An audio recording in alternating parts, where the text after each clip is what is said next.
주께 드리는 찬양을 받아 주소서.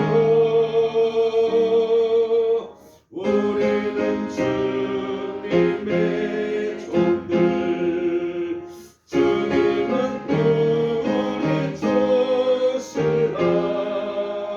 주 대신 예수님 오셔서 이 찬양을 받아 주소서.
너희 하나님 여호와가 너희 가운데에 계시니 그는 구원을 베푸실 전능자이시라. 그가 너로 말미암아 기쁨을 이기지 못하시며 너를 잠잠히 사랑하시며 너로 말미암아 즐거이 부르며 기뻐하시리라 하리라. 아멘. 사랑하시는 아버지 하나님, 주의 크신 은혜 가운데에서 2021년 이제 한 달여 남은 가운데 있습니다. 아버지 하나님, 한 달도 주께서 복을 주시고 특별히 주께서 이 땅에 오셔서 우리의 구원자로서 십자가에 달려 돌아가심으로써 우리의 모든 죄를 감당하신 주의 크신 은혜와 그의 오심에 대하여 우리가 진심으로 환영하며 주님을 찬양할 수 있는 한 달 되어지게 하옵소서. 아버지, 우리의 삶이 하나님의 말씀과 진리 가운데에서 순종하는 삶이 되기를 원합니다. 우리의 존재 가치가 하나님과 관련이 있게 하여 주시고 주님처럼 참으로 모든 인류를 위해서 우리의 죄를 담당하셨던 것처럼 우리 또한 이 땅에 살아가면서 주님 우리가 사랑하며 순종하는 삶을 살아갈 수 있도록 도와주옵소서. 여러 가지 어려움이 많이 있지만 이 어려움 하나하나를 통해서 더욱더 생에 대한 귀한 가치를 깨닫게 하여 주시고 우리가 마땅히 행할 길로 나아갈 수 있도록 주 성령께서 우리 가운데 역사하여 주옵소서. 그럼에도 불구하고 우리가 항상 주님 많은 허물이 있고 죄 있음을 고백합니다. 주의 십자가의 보혈로 정결케 하여 주시고 성령의 새롭게 하심을 통해서 주의 거룩하심을 닮아가게 하옵소서. 우리 구주 예수님 이름으로 기원하옵나이다. 아멘. 네, 찬송 19장 함께 찬양드리겠습니다.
할렐루야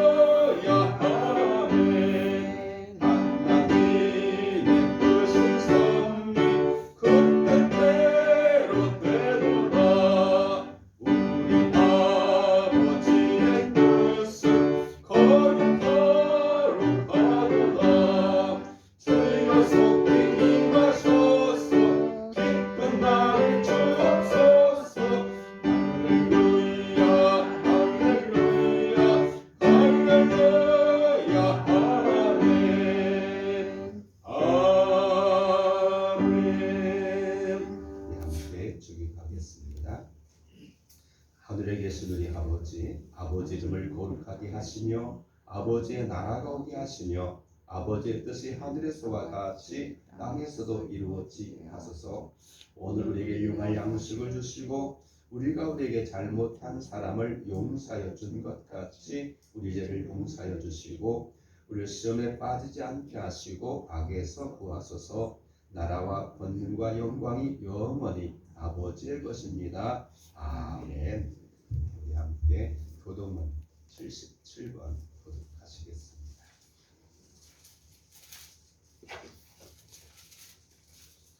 요한복음 3장. 하나님이 세상을 이처럼 사랑하사 독생자를 주셨으니 하나님이 그 아들을 세상에 보내신 것은 그로 말미암아 세상의 구원을 받게 하려 하시니라. 믿지 아니하는 자는 하나님의 독생자의 이름을 믿지 아니하므로 그 정죄는 이것이니 곧 빛이 세상에 왔으되 악을 행하는 자마다 빛을 미워하여 빛으로 오지 아니하나니 진리를 따르는 자는 빛으로 오나니. 아멘. 86장 함께 찬양하시고 우리들에서 이 목숨 권사님 기도해 주시겠습니다. 86장 함께 찬양하시겠습니다.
찬송과 영광을 받으시기에 합당하신 하나님 아버지 감사합니다.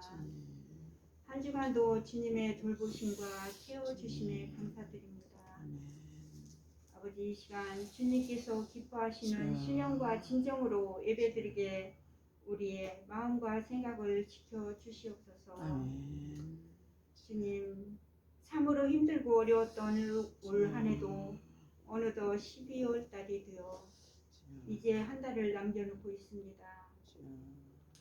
한 해 동안도 뒤돌아보면 저희들 믿음 위에 굳게 서지 못한 부끄러움이 많이 있습니다. 저희들 위선과 교만하지 않은 마음 삶을 용서해 주시고 주의 자녀에게 맡겨주신 사명을 깨달아서 살게 하여 주시옵소서. 생명의 말씀을 붙잡고 늘 깨어 기도하는 성도의 삶으로 인도하여 주시기 원합니다. 우리 주님을 본받아서 사랑과 순종하는 삶으로 올 한 해도 잘 마무리할 수 있도록 이끌어 주시옵소서. 아버지 하나님, 이제 우리가 나만 생각하는 근시안적인 생각에서 벗어나기 원합니다. 더 넓게 바라보는 영적인 안목을 갖게 하여 주시옵소서. 그리하여 우리 주위에 있는 불신자들을 불쌍히 여기는 마음을 갖게 하여 주시고 우리들의 닫혀진 입술을 열어 복음의 기쁜 소식을 전하는 삶으로 인도하여 주시기 원합니다. 아버지 하나님, 저희들 성령의 충만함으로 덧입혀 살게 하여 주시옵소서. 지극히 작은 일 하나에도 충성하며 주님께 인정받고 칭찬받는 우리의 삶으로 인도하여 주시기를 원합니다. 아버지 하나님, 우리 귀와 함께하여 주시옵소서. 함께하여 주실 주님을 기대합니다. 아버지 하나님, 빛과 소금의 사명을 감당케 하여 주시기 원합니다. 합력하여 선을 이루는 우리 교회로 인도하여 주시게 하여 주시옵소서. 우리의 모든 소망과 필요를 아시는 주님, 시험과 환난, 질병에서 저희들 지켜주시옵소서. 우리들의 삶이 영혼이 잘된 같이 범사가 잘되는 복을 받게 하여 주시옵소서. 아버지, 이 시간도 말씀 전하실 우리 목사님과 함께 하여 주시기 원합니다. 성령의 능력으로 함께 하여 주시옵소서. 건강도 지켜주시옵소서.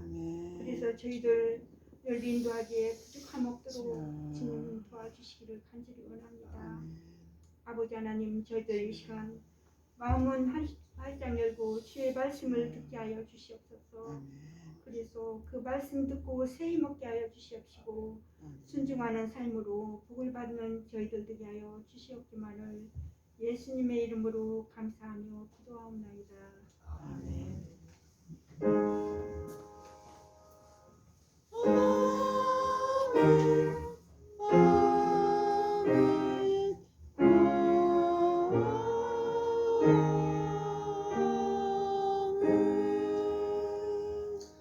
하나님 말씀은 구약성경 스바냐 3장 14절에서 20절까지 말씀을 함께 교독하시겠습니다. 페이지수는 1398쪽이 되겠습니다. 구약성경 스바냐 3장 14절에서 20절 1308쪽 함께 교독하시겠습니다. 1308쪽이 되겠습니다.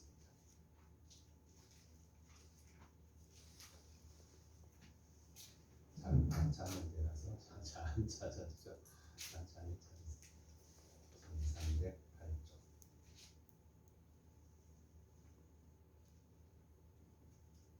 스바냐 3장 14절에서 20절의 말씀을 함께 교독하시겠습니다.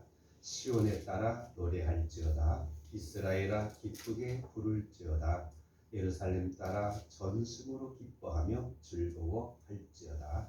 여호와의 하늘을 주시고 내 옷을 타면서 이스라엘 왕 여호와 내 가운데 계시니 내가 다시는 하늘 갈까 두려워하지 않을 것이다. 그 날에 사람이 예루살렘에 이르기를 두려워하지 말라. 시온아 내 손을 늘어뜨리지 말라. 너희 하나님 여호와 너희 가운데 계시니 그는 구원을 베푸실 전능하시라.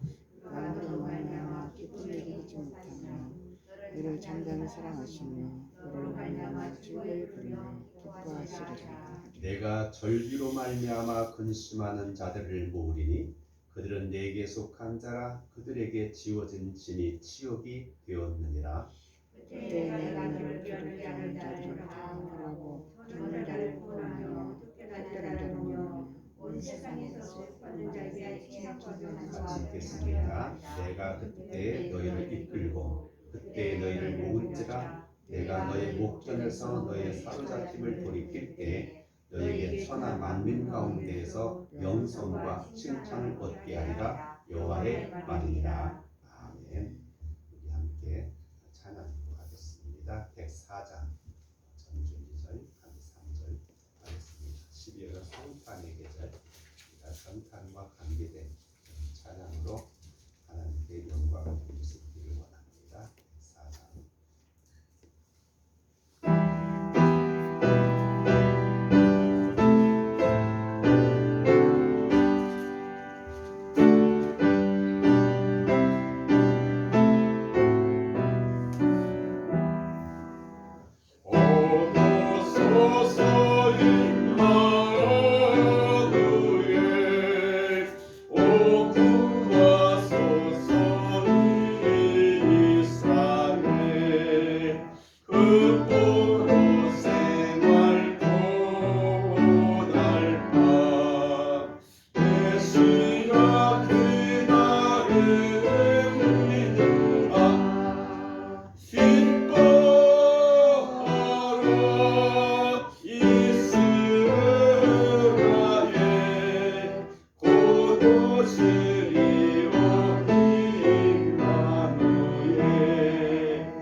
우리는 우리의 삶이 과거와 현재와 미래가 항상 연결되어져 있습니다.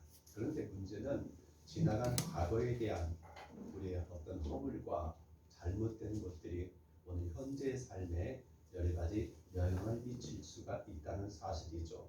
그래서 특별히 우리가 이런 정치인들이나 또는 어떤 사회적으로 권위 있는 직함을 받을 때 그런 일들이 일어나는 걸 보게 되어집니다.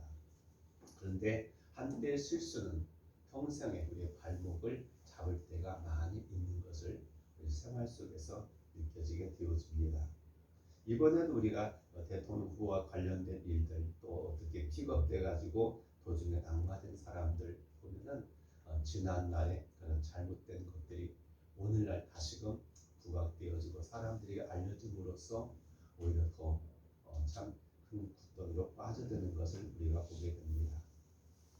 오늘 이 스바냐서는요, 이 스바냐 선지자가 보면은 선지자에 대한 그런 족보가 자세하게 설명되어 있는 선지자는 이 스바냐 선지자밖에 없습니다. 스바냐 1장 1절에 보면은 거기에 대해서 이렇게 나오게 됩니다. 1장 1절에 보면 아몬의 아들 유다 왕 요시야의 시대에 스바냐에게 임한 여호와의 말씀이라. 스바냐는 히스기야의 현손이요 아마랴의 증손이요 그다랴의 손자요 구시의 아들이었더라. 여기서 우리가 주목할 수 있는 게 하나 있죠. 바로 히스기야가 소개되어 있습니다. 이게 한마디로 말하면 스바냐는 왕족의 가운데 있었던 그런 선지자였다라고 볼 수 있겠고요. 그런데 활동했던 그런 시기는 참으로 어려울 때였습니다. 유다 나라가 멸망하기 얼마 안 남았던데, 그리고 앞서서 그의 아버지 또 할아버지가 이제 이스라엘을 유다를 아주 엉망으로 다스렸던 가장 나빴던 그런 시기가 바로 이 스바냐 선지자가 활동했던 시기였다라고 볼 수가 있겠습니다. 그런데다가 요시야는 몇 살 때 왕이 되었냐면은 8살 때 왕이 되었습니다. 8살은 초등학교 들어갈 때. 근데 8살 아이가 무슨 왕 노릇을 제대로 할 수가 있겠습니까? 실질적으로는 그가 온전한 왕으로서 역할을 감당하기는 어느 정도 나이가 들어서 왕이 되어줄 수 있는 거죠. 그 전까지는 누군가 옆에서 다른 사람에 의해서 뭐 이렇게 저렇게 휘둘릴 수밖에 없는 그런 나이고 경륜이라고 볼 수가 있겠습니다. 또 하필 그때는 열강들이 굉장히 혼란하고 어려운 때였다라고 볼 수 있습니다. 한마디로 말하면 유다 나라는 바람 앞에 태풍 앞에 촛불처럼 휘둘릴 수밖에 없는 그런 어려운 때, 요시야는 성전에서 하나님의 말씀을 발견하고 난 다음에 이 개혁을 시도했고요. 그 개혁이 나름대로 어느 정도 성과를 이뤘던 그런 시대였다라고도 볼 수가 있습니다. 그러나 개혁이라고 하는 것은 항상 어떤 혼란을 야기시킬 수밖에 없었고, 백성들은 그 나름대로 불안함 속에 살아가던 그런 시기였다라고 볼 수 있습니다. 한마디로 말하면 우리가 미래에 대해서 전망할 때 항상 불안한 요소들이 참 많이 있습니다. 우리 과거는 그렇다 치고 현재도 여러 가지 염려가 많지만 우리 미래에 대해서 우리가 어떤 전망을 가지느냐에 따라서 오늘 우리는 힘있게 소망 가운데 기쁨 가운데 또는 인내를 가지고 우리가 살아갈 수 있다고 여겨지는 것입니다. 오늘 본문은 바로 그런 과정들 속에서 선지자가 이스라엘 백성들에게 용기를 북돋아주는 그런 말씀이 소개되어져 있습니다. 미국 뉴욕 타임즈는 지난 1000년 동안 20세기를 돌아보면서 그리고 그는 그 이전에 1000년 동안을 돌아보면서 인류 역사에서 가장 큰 영향력을 끼친 사람이 누구인가에 대해서 발표한 적이 있었습니다. 그게 누구냐? 바로 몽골 대제국을 이루었던 징기스칸이다라고 말하고 있습니다. 사실 징기스칸은 가장 짧은 기간에 세상에서 가장 넓은 그런 세계를 정복하면서 동서양의 문명의 교류를 이루었던 나름대로의 큰 업적을 이룬 사람이 바로 이 징기스칸이었습니다. 징기스칸이 활동했을 때 몽골의 인구는 불과 100만 명 정도밖에 안 되었습니다. 그러나 그는 전 세계를 누리면서 1억 5천만 명의 그런 세계를 그런 지배하는 그런 놀라운, 정말 어찌 보면은 상상 속에서나 이루어질 수밖에 없는 그런 성과를 이루는 게 바로 징기스칸이었습니다. 그렇습니다. 우리가 지나간 과거를 보면서 그의 삶을 돌아보면요, 징기스칸 위대한 사람이라고 생각할 수 있는데요, 그는 사실 이렇게 말합니다. 집안이 나쁘다고 탓하지 말라. 나는 9살 때 아버지를 잃고 고향에서 쫓겨났다. 가난하다고 말하지 말라. 나는 들쥐를 잡아먹으면서 살아남았다. 작은 나라에서 태어났다고 탓하지 말라. 세계를 정복하는 데 동원한 몽골 병사는 적들의 200분의 1에 불과했다라고 말하고 있습니다. 배운 게 없다고, 힘이 없다고 탓하지 말라. 나는 내 이름도 쓸 줄 몰랐지만 남의 말에 귀를 기울여 현명해지는 법을 배웠다. 너무 막막하다고 그래서 포기하겠다고 말하지 말라. 나는 목에 칼을 쓰고도 탈출했고 뺨에 화살을 맞고 죽었다가 살아나기도 했다. 나를 해치는 가장 큰 적은 밖에 있는 것이 아니라 늘 내 안에 있었다. 나를 극복한 그 순간 나는 징기스칸이 되었다라고 그는 말하고 있습니다. 그렇습니다. 때때 우리는 금수저, 은수저, 흙수저를 말할 때가 많이 있습니다. 타고난 것부터 차이가 있고 또 여러 가지 살아가는 데 있어서 분리, 유분리를 따르는 게 오늘 현대인들의 사고방식인데 반해 징기스칸 앞에서는 그 어느 것도 거기다가 비출 수 없는, 그럼에도 불구하고 세계 역사상 가장 놀라운 업적을 이룬 사람 가운데 하나가 바로 징기스칸이라고 말하고 있는 거죠. 오늘 본문의 말씀 속에서 우리가 하나님의 귀한 말씀과 그의 뜻을 통해서 이루어가길 원합니다. 이 말씀은 2600년 전에 활동했던 스바냐 선지자의 말씀이지만 오늘 현대를 살아가는 우리들에게 있어서도 커다란 도전과 위로와 그리고 소망의 말씀이 아닌가라는 생각을 우리가 가져볼 수 있게 되어집니다. 사실 요시야 왕이 다스리기 전에 아까 말씀드렸지만 50년 정도는 므낫세 왕을 비롯해서 아주 나라가 혼란에 빠진 그런 때였다라고 볼 수가 있겠습니다. 므낫세와 암몬 두 왕은 백성들을 착취했습니다. 우리가 과거에 군사 시절에 군사 독재 시절에 어려움이 있었고 일제 치하 속에 어려움이 있었지만은 이들 시대는 더 심했다고 볼 수가 있을 정도로 암울한 그런 세대가 바로 그때였습니다. 그들은 귀족들은 자신들의 부귀와 영광을 위해서 국고를 탕진해 버렸고요. 백성들 역시 그런 지도자를 통해서 개개인의 삶만 치중하는 그런 삶이었고, 그러기에 도덕적으로나 종교적으로 하나님의 백성이라고 일컬지 못할 정도로 그런 암담한 삶을 살아갈 수밖에 없었습니다. 특별히 종교에서도 혼합주의가 왕성했습니다. 이것도 좋고 저것도 좋고 모든 게 함께하면 더 좋다고 하는 그런 사고방식 속에서 일찍이 유대 나라와 이스라엘을 도탄에 빠뜨렸던 바알 또는 아세라 또는 태양신 이런 각종 그런 종교들을 그들은 혼합해서 섬기는 그러한 일들이 있었다고 하는 것을 보게 되어집니다. 그럴 때 나름대로 스바냐 선지자는 하나님의 말씀을 전하면서 우리가 진리 가운데 정의롭게 살아가야 된다라고 백성들에게 말했지만은 백성들은 귀등도 들지 않는 그런 사태에 맞이할 수밖에 없었던 그런 현실 속에 있었습니다. 어떻게 해야 될지.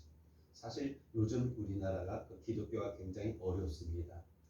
얼마 전에도 그랬지만은 교회가 세상의 빛과 소금의 역할을 감당해야 되는데 그 사람들 하여금 야 나도 예수 믿고 싶다 교회 가고 싶다라고 하는 그런 동기부여가 돼야 되는데 이 코로나19 사태 속에 드러났던 여러 가지 우리들의 감춰졌던 민낯이 드러나게 되어지고 그 하나하나 언론은 부추겨 가지고 더 기독교에 대해서 혹독한 시련을 안겨주고 있습니다. 국가의 권력에 대해서 통해서 교제가 예배가 여러 가지 모임이 이제 제한받을 수밖에 없는 이 코로나 팬데믹 사태 속에서 또 일부 목회자들의 여러 가지 그런 사건들이 전체 기독교를 갖다가 그렇게 폄하할 수밖에 없는 사람들이 손가락질할 수밖에 없는 그런 것. 물론 그런 빌미도 주지 아니어야 되는 게 우리 현실이지만 사실 목사로서 역시 저도 죄송한 마음 금할 수가 없습니다. 누가 말했던 것처럼 우리가 하나님께 주신 그런 말씀들 특별히 무엇보다 우리는 거룩하고 최소한 정직해야 될 필요는 있다라고 여기졌는데 반해 그런 우리가 사소한 거짓을 할지라도 그것이 사회적으로 미치는 영향은 참으로 적지 않다라고 볼 수 있는 그런 현실 속에서 참 그렇습니다. 이스라엘 백성들은 나름대로 그 속에서 그 가운데 누가 있었냐면은 바로 남은 자라고 하는 사람들이 소개되어져 있습니다. 이사야가 일찍이 말했던 것처럼 나무가 베어져도 그 그루터기가 남아있을 때 그 그루터기에서 새싹이 자라나고 새로운 나무로 탄생할 수 있는 게 나무의 신비라고도 볼 수가 있겠습니다. 이제 겨울이 돼가지고 우리 옆에 있는 화단의 나무들 특별히 무화과 나무도 보면은 지금 열매를 맺다가 익지도 못하고 매달려 있고 끝이고 가지들은 대부분 겨울에는 또 얼어 죽는 것 같습니다. 그러나 봄이 되면 얼어 죽은 가지 밑에서 밑둥이는 뿌리는 살아있기에 다시 새싹이 나고 또 열매를 맺게 되는 게 우리에게 주는 새로운 희망이자 또는 도전이 아닌가 여길 수 있게 되는데요. 이스라엘 백성들 또 유다 시대 이렇게 스바냐 시대에도 많은 사람들이 이런 세상의 물결 속에 휘둘리면서 그냥 좋은 게 좋은 거야라고 하는 생각 속에서 종교적으로 또는 정치적으로 도덕적으로 부패한 삶을 살았지만은 그래도 남은 자들이 있었다고 보여지는 것입니다. 이들이야말로 마치 우리가 종자씨처럼 아주 소중한 존재가 아닐 수가 없는 거죠. 오늘도 마찬가지입니다. 세상에 많은 교회가 있고 많은 성도가 있고 그러나 그런 가운데에서 많은 사람들이 또 세상의 물결 속에 휘둘려서 뭐 이렇게 좋은 것이고 좋은 게 좋은 것이 아닌가라고 하는 여겨질 때도 하나님 말씀만이 참된 진리인 줄로 믿고 그 말씀대로 살려고 노력하는 그런 성도들이 있을 때 교회는 회복될 수 있고 하나님 그 가운데 역사할 수 있다라고 여겨지게 되어지는 것입니다. 그래서 오늘 이 말씀은 그 남은 자들이 아무리 외쳐도 아무리 해도 사람들이 반응이 없고 그냥 힘이 팔릴 수밖에 없었을 때 하나님께 선지자를 통해서 그들을 격려하고 위로하고 세워주는 말씀이라고 볼 수가 있습니다. 그래서 오늘 본문 가운데 특별히 제목을 내 손을 늘어뜨리지 말라라고 하는 그런 제목이 있는데요. 16절에 보면 그렇게 말하죠. 시온아 내 손을 늘어뜨리지 말라. 손을 늘어뜨린다는 말이 뭡니까? 맥이 풀려가지고 더 이상 의욕을 갖지 못하고 하던 일마저도 이제 더 이상 할 만한 힘을 잃어버릴 때 그냥 포기하는, 체념해버리는, 더 이상 미래에 대한 희망을 버려버리는 그런 상태가 아닙니까? 그러나 다시금 그 늘어뜨린 어깨에 힘을 주고 바로 서기를 원하는 그런 말씀이 오늘 본문에 소개되어져 있는데요. 그렇게 말하고 있습니다. 16절에 그날의 사람이 예루살렘에 이르기를 두려워하지 말라 시온아 내 손을 늘어뜨리지 말라 그렇게 말씀하셨는데요. 이 공동 번역에 보면은 이 말씀을 뭐라고 번역해 놨냐면은 기운을 내라, 기죽지 말라, 용기를 내라 뭐 이런 말씀으로 그거는 번역해 놓은 걸 볼 수 있습니다. 그렇습니다. 우리는 기죽을 필요가 없고 우리가 용기를 잃을 이유도 없다. 왜냐하면 우리의 삶의 근거는 세상 사람들의 변화나 사람들의 평판에 따르는 것이 아니라 하나님께서 어떤 계획과 어떤 비전을 가지고 우리를 대하시냐에 따라 있기 때문에 그렇다고 볼 수가 있겠습니다. 그래서 오늘 본문을 통해서 우리가 한 세 가지 하나님의 말씀을 통해서 이루받기 원하는데요. 먼저 이제 14절에 보니까 이렇게 말합니다. 시온에 따라 노래할지어다 이스라엘아 기쁘게 부를지어다 예루살렘 따라 전심으로 기뻐하며 즐거워할지어다. 그래요. 얼마 전에 지난 달 말부터 LA에서는 그 유명한 BTS가 막 그 콘서트를 했죠. 그래서 막 전 세계에 120개국이라고 하던데요. 지금 모르겠습니다만은 많은 젊은이들이 또는 젊은이만이 아니더라고 70대까지도 막 참석했는데 20만 명 이상이 그 콘서트에 참석하기 위해서요. 보통 비용이 1,000만 원 이상 들어가지고 그 콘서트를 보려고 약 2시간 반 내지 3시간 공연을 보려고 그곳에 비행기 타고 또 며칠씩 타고 호텔 묵으면서 거기 티켓 사가지고 하루 전날 티켓이 3,000만 원까지 올라갔다고 해요. 불과 몇 시간의 그 공연을 보기 위해서. 근데 오늘 이 14절 말씀이 바로 그런 말씀이에요. 그런 기대와 그런 흥분과 그래요. 오늘 우리 마음속에 참 저 자신을 비롯해서 안타까운 것은 우리가 하나님을 믿으면서 이런 흥분됨, 이런 기대감, 이런 정말로 충만한 기쁨이 우리를 사로잡은 적이 있느냐 하는 것이죠. 근데 지금 오늘 선지자는 모든 상황이 암담하고 우울한 그들에게 그렇게 말하고 있는 거죠. 노래하라, 기쁘게 부르라, 예루살렘 따라 전심으로 기뻐하며 즐거워할지어다. 여기가 에피소드가 많이 있습니다. 거기 관련돼 보니까요. 어떤 비행기를 가는데요. 그 비행기를 운행하는 것을 여기서 그 공연하는 사람, 공연 보려고 가는 사람들이 있으니까 했더니요. 그들이 막 떼창 부르면서 비행기 안에서 그렇습니다.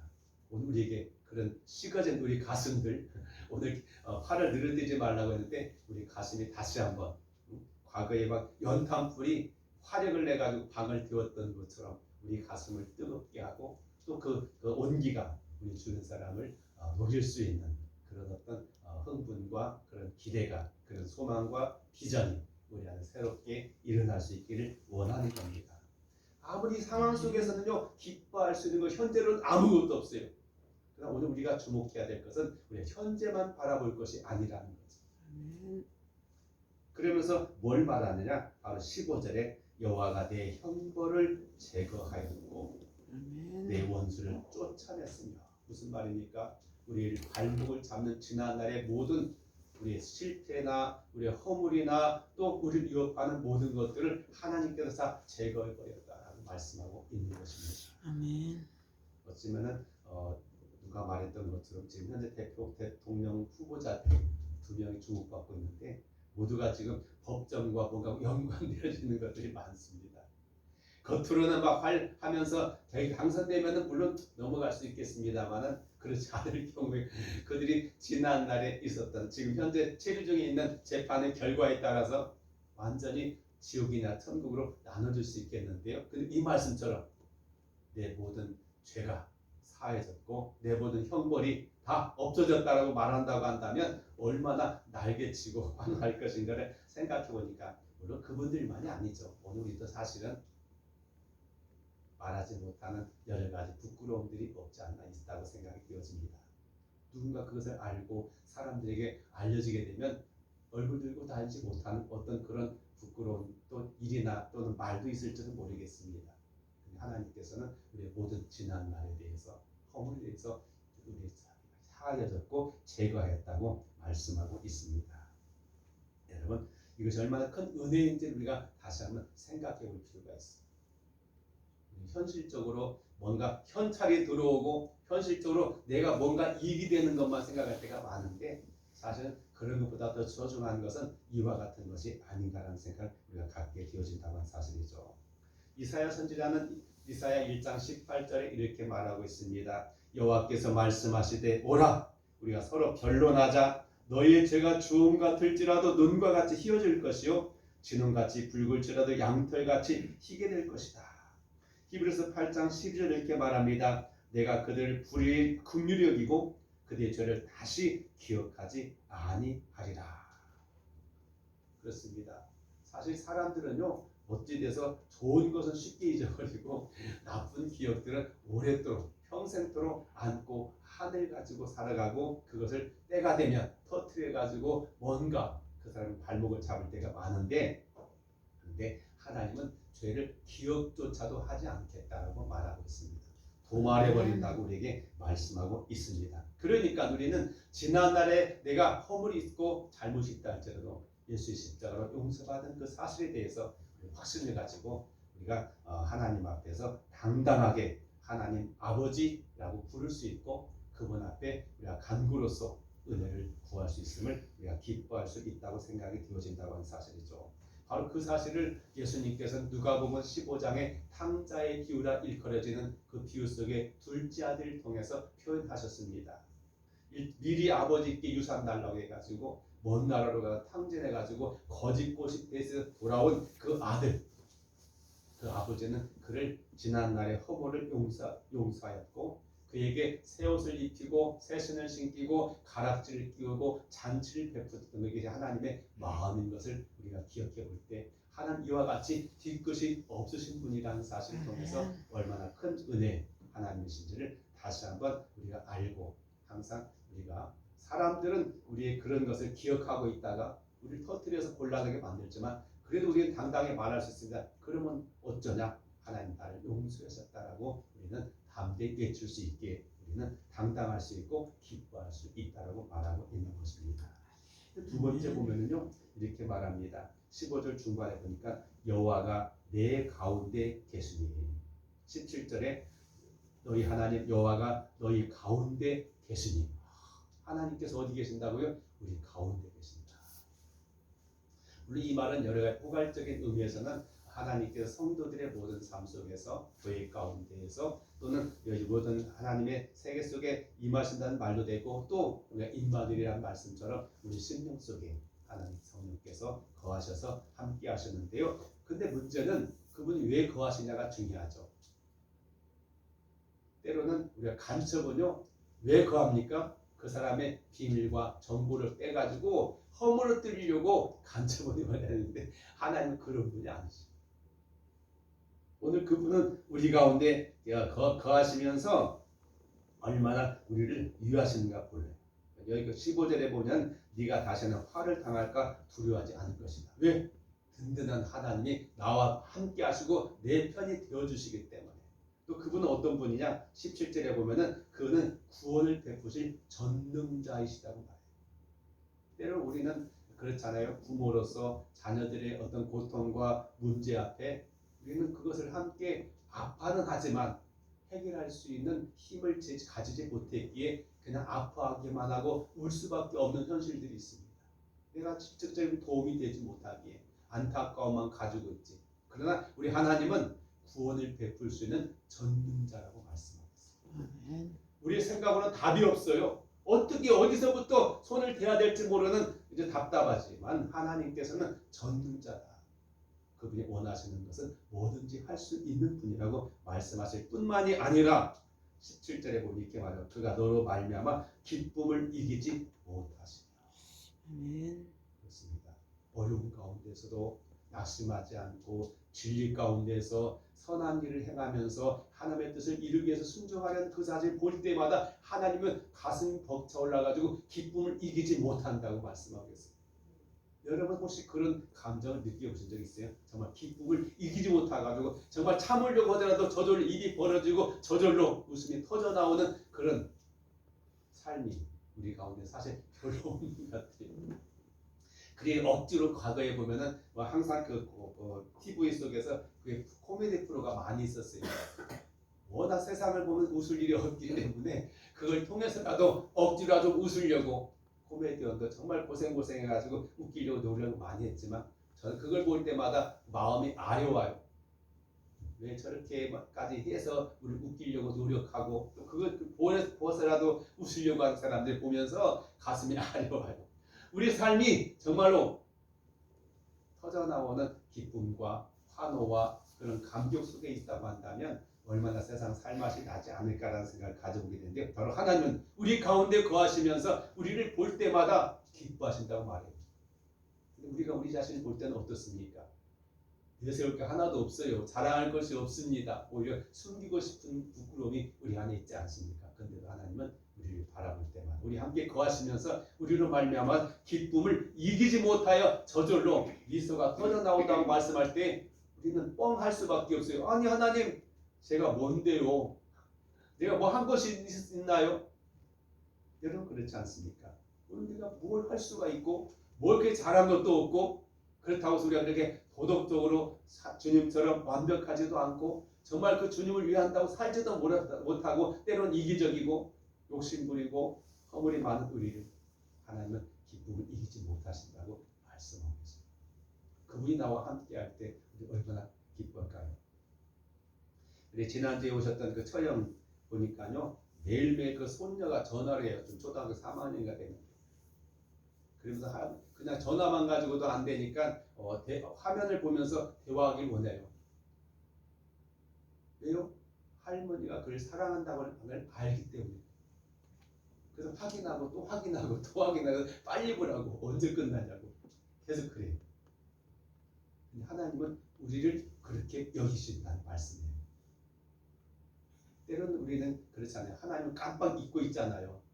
예배 드릴 때 하나님 하지만 우리가 생활하다 보면 피곤하기도 하고 바쁘기도 하고 더는 생각할 것도 많고 하는데 근데 우리는 그렇게 살다 할지라도 하나님은 우리를 사랑하고 계시고 기쁨을 이기지 못한다고 말씀하셔요.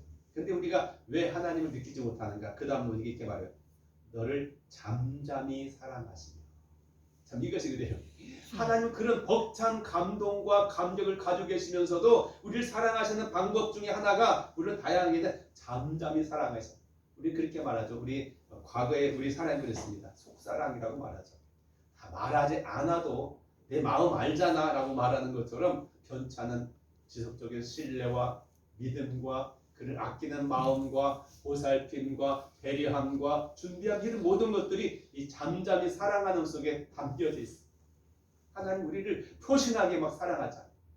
이거의 역사를 보면 표신하게 사랑하잖아요. 막 그냥 길거리도 막 안 나가지고 그냥 뽀뽀도 하고 그냥 뭐 자기들 그 한데 우리는 그렇게 못해. 손도 못 잡고 가잖아요. 길 갈 때.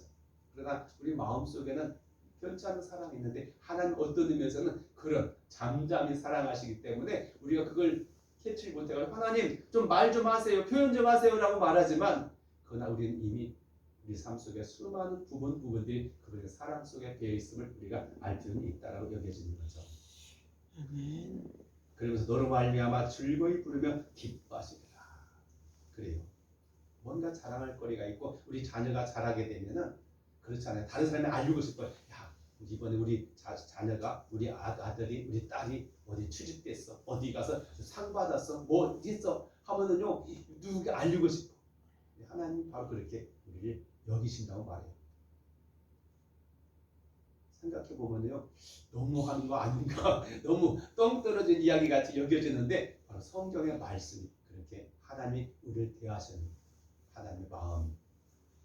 세상에서는 어려움 속에 있고 대늙어지는 것도 하나도 없고 정말 이렇게 살아도 괜찮은가 회의를 품고 있는 그런 삶을 살아가는 하나님의 백성들. 그러나 그들 중심을 보시면서 하나님은 그렇게 우리를 여기신다고 말씀하고 있어요. 여기 18절에 보면 이렇게 말하죠. 내가 절기로 말미암아 근심하는 자들을 모르니 그들은 내게 속한 자라. 그들에게 지어진 짐이 치욕이 되었다. 그래요. 여러분 그렇잖아요. 오늘 우리 교회 정신 속에서 정말로 사람도 없고 또 여러 가지가 어려울 때 우리는 내가 뭐 할 수도 없고 뭐 하는 게 답답하게 있잖아요. 그것도 우리가 하나님을 사랑하고 교회를 사랑하는 마음 때문에 되는 거예요. 그렇지 않으면 속 편하게 요즘 얼마나 교회가 많아. 그냥 많은데 쉬운데 편한데 가버리면 돼. 그냥 너희들 이렇게 알아서 해요. 나오겠지만 그냥 이것이 우리의 짐이 되어지고 이것 때문에 우리가 뭔가 이제 근심하게 되어지는 이유 중에 하나는 뭡니까? 그 안에 사랑이 있고 관심이 있고 마음이 있기 때문에 아니겠습니까? 하나님은 그렇게 여기신다고 말씀하고 계시는 것입니다. 아멘. 그래요. 우리가 잘 아는 이사야서 41장 10절의 말씀.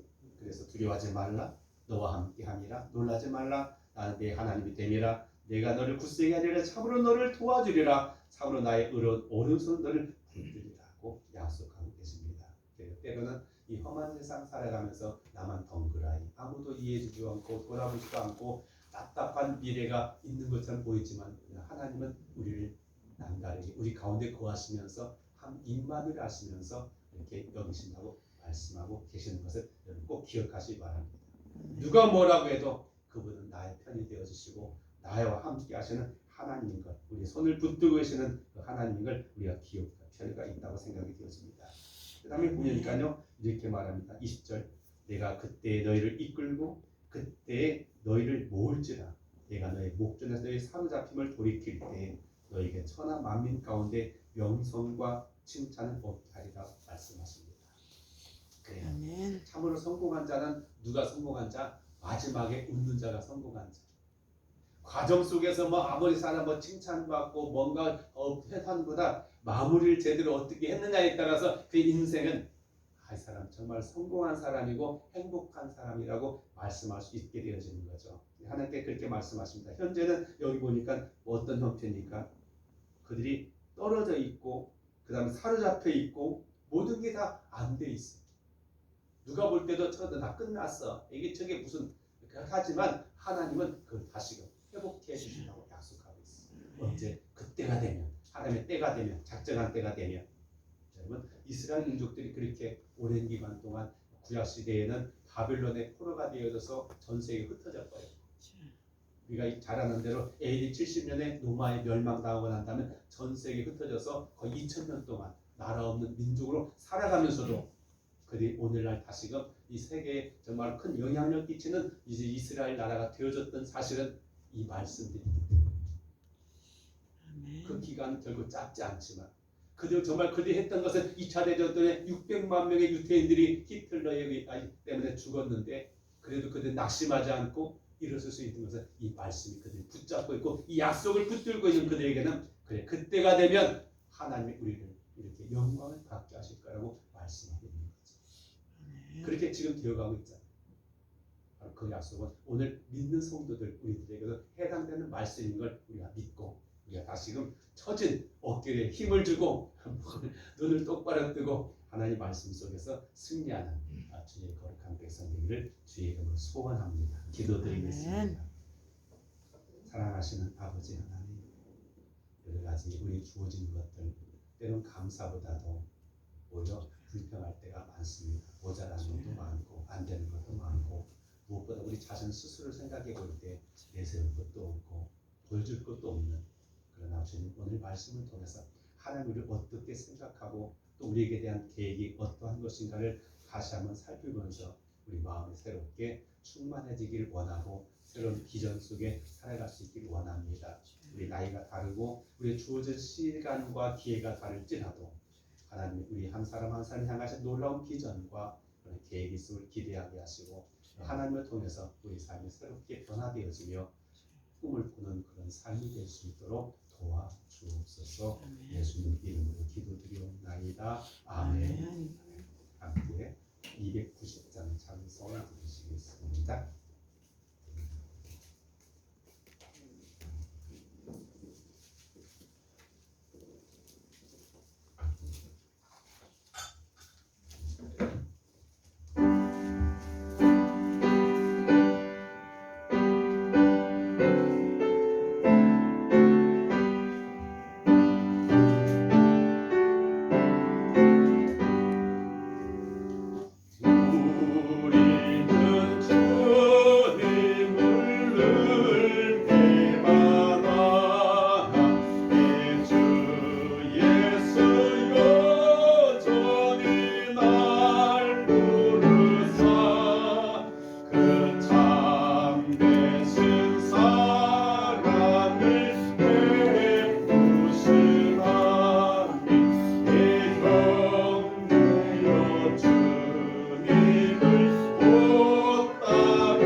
성탄이 있는 날이고 그 주님의 오심에 대해 다시 한번 우리가 새로운 기대와 희망 속에 살아갈 수 있기를 원합니다.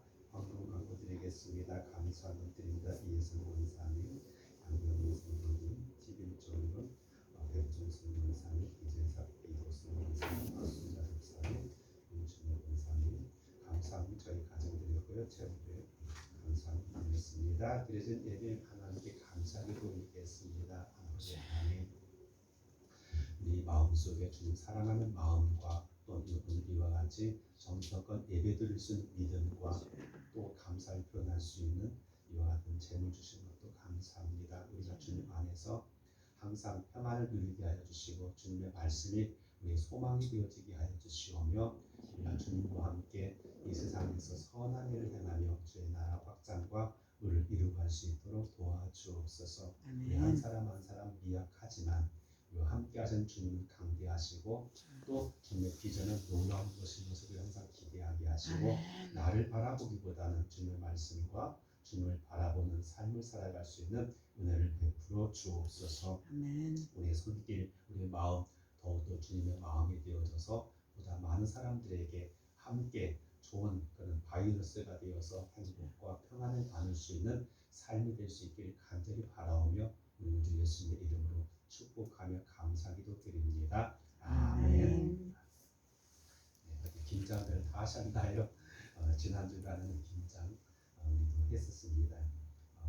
긴장을 통해서 우리는 많은 걸 생각하게 되죠. 물론 힘들지만 차가운 겨울을 대비하는 지혜가 우리 조상들로부터 내려오게 되어진 것처럼 우리 또한 마찬가지. 우리 남은 인생도 우리가 지금 긴장하는 마음으로 잘 준비할 때 우리가 노후가 더 하나님 안에서 또 우리 스스로도 부끄럽지 않은 삶이 될 줄로 믿습니다. 이게 돌아보면서 서로 안부 하실게요. 다 일어나셔서 303장 함께 찬송드리고 기도드림으로 예배를 진행하겠습니다. 303장.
이제는 우리 구주 예수 그리스도의 은혜와 아버지 하나님의 그 것을 사랑하심과 우리 안에 내주하셔서 진리 깨닫게 하시고 믿음의 삶을 살 수 있도록 인도하시는 성령의 놀라우신 은혜가 오늘 주님께 예배드린 모든 성도, 가정, 교회, 이 나라 외친들 영원히 함께 하시길 간절히 축원하옵나이다. 아멘.